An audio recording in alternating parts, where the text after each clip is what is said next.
Olá, tudo bom? Estamos aqui em mais uma edição de Num Cafezinho, especial eleições 2016. Hoje com o candidato João Paulo, candidato do PT, a prefeitura, ex-prefeito. E eu não vou me alongar muito não, vamos embora conversar porque é o que mais interessa. Você quer começar, Monta? Vamos ficar à vontade. Não, então vamos conversar sobre as políticas LGBT. O senhor já foi prefeito do Recife, já sabe mais ou menos como é a situação da questão da LGBT aqui na cidade. O que é que o senhor pretende? Qual o peso que o senhor pretende dar às políticas LGBT no caso seja eleito? Olha, primeiro nós temos que aqui ter um quadro um pouco do que é essa população na cidade do Recife. Nós somos em torno de 12% da população e chegaria em torno de 150 mil pessoas. É uma população significativa na cidade.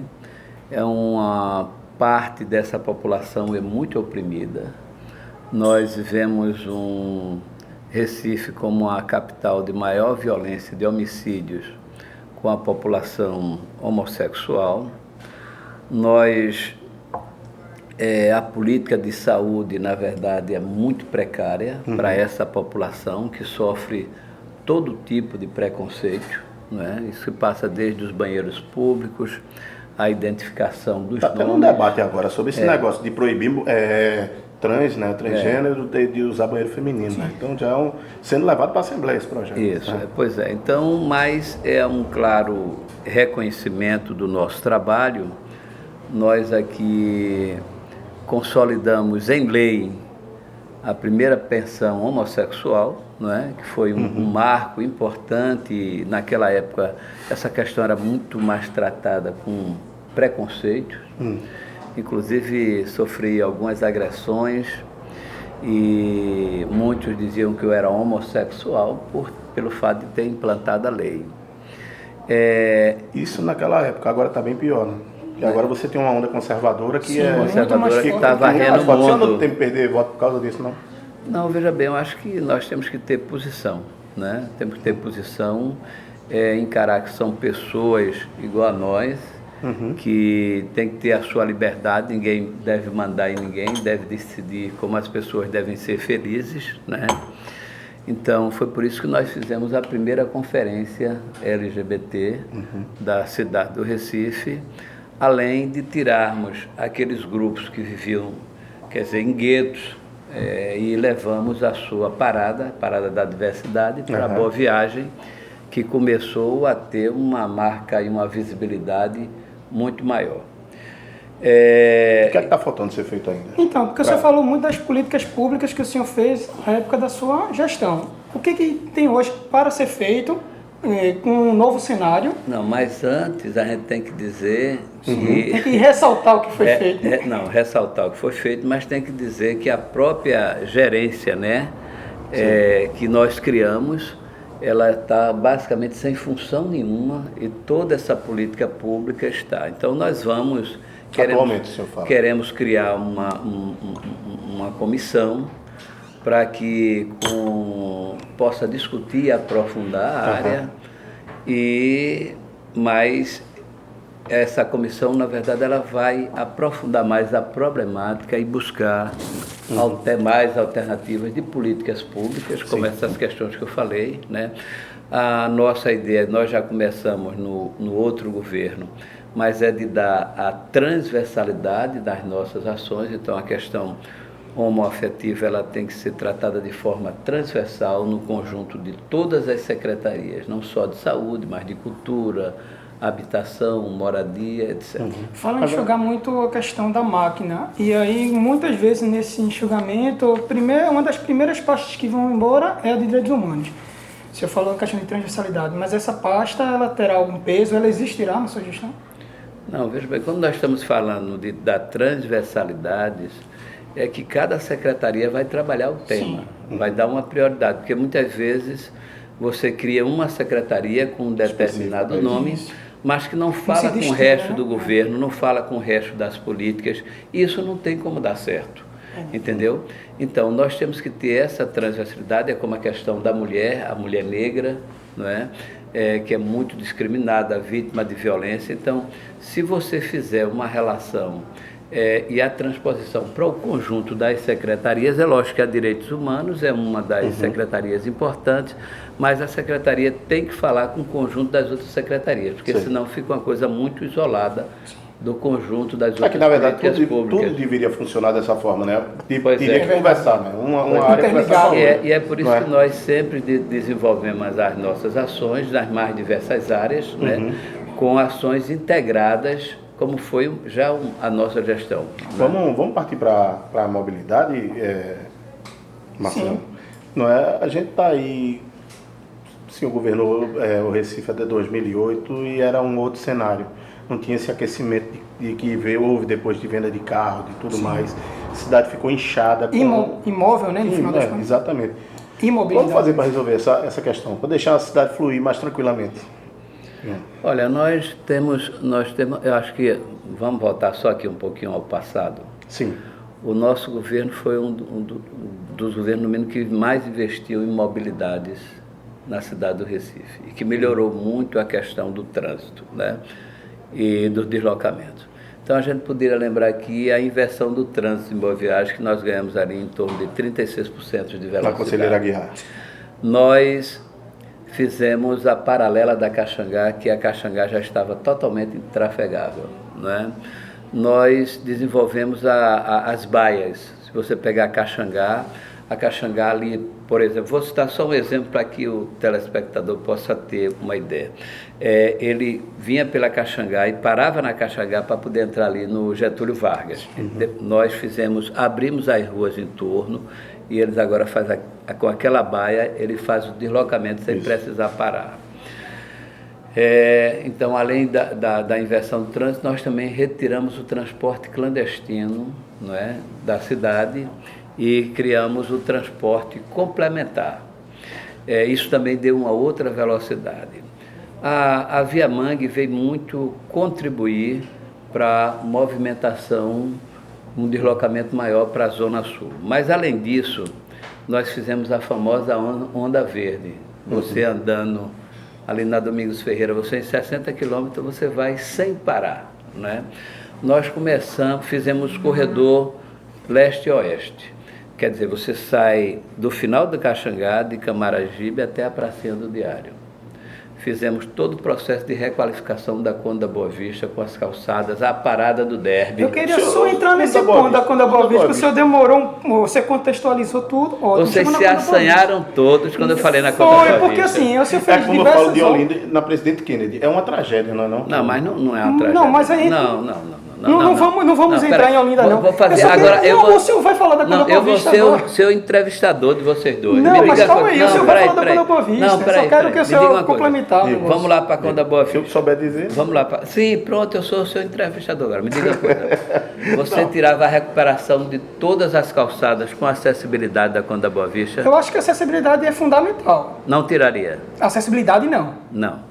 Você tiraria a sinalização para os portadores de deficiência visual? Não. Não? Os sinais sonoros, vocês tirariam? Você está falando de coisas pontuais. Não, estou falando da Conda Boa Vista. Não, estou falando da Conda Boa Vista. Então, estou perguntando logo se tiraria. Companheiro, o tempo está passando e eu estou entendendo essa estratégia. Vamos com calma. Eu só queria entender uma coisa muito simples. Muitas obras foram feitas e, de fato, ajudou quando você fala da Conda Boa Vista, é como se fosse destruir o trabalho lá. Não, nós lá fizemos o seguinte, deixa eu te explicar. Lá você se arrepende? Eu só quero saber o que faria diferente para melhorar. Nós valorizamos o transporte de massa. A nossa prioridade foi o ônibus, o cadeirante e o pedestre. Tá certo? O que é que houve? Qual foi a variável que nós não contávamos? Como a quantidade de ônibus que circulam lá, a prefeitura não tinha uma ingerência, então a quantidade de ônibus que foram jogados na Conda Boa Vista, a Conda Boa Vista não suportou. Tem fotos da época que você vê a Conda Boa Vista totalmente tomada de ônibus. Inclusive foi necessário nós fazermos uma pressão para que ônibus dali fosse deslocado daquela área. Então, se tem alguma coisa que tem que ser revista, nós vamos rever. Mas a ideia e a concepção e o funcionamento de priorizar o transporte coletivo de massa, a meu ver, foi bastante acertado. Mas não é, o que eu questiono não é essa de privilegiar, que eu acho que tem que ser privilegiado. Mas me diga o que é que o senhor está questionando. Não, porque que aquelas coisas no meio, que fica um saco de gato, que você não sabe por onde vai? O senhor falou aí mesmo de cadeirante. Cadeirante vai ter que atravessar uma ruazinha, Justamente. não é? Mas na Que é a área via do local, cadeirante que é a via tem local. acessibilidade. Toda a área do cadeirante ali tem acessibilidade. Não, a gente não questiona a acessibilidade. Agora, o que está acontecendo é você ter a contraposição, que em lugar do mundo existe, do transporte coletivo com o BRT.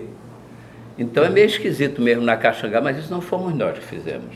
Sim. Agora, se você questionar, houve muitos ônibus circulando que engarrafou, que o povo se revoltou? Houve.